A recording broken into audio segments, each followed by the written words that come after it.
Usap-usapan ngayon sa pageant community na pasabog di umano ang host ng Miss Universe Philippines 2024 Grand Coronation Night na mangyayari sa Mall of Asia Arena sa darating na May 22, 2024. Sa ngayon, wala pang announcement ang pamunuan ng Miss Universe Philippines organization tungkol dito.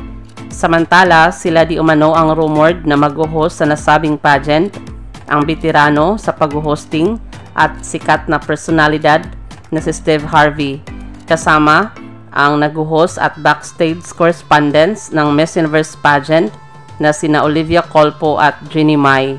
Ano ang masasabi niyo tungkol dito? Maraming salamat sa panonood. Para maging updated ka, huwag kalimutang mag-subscribe.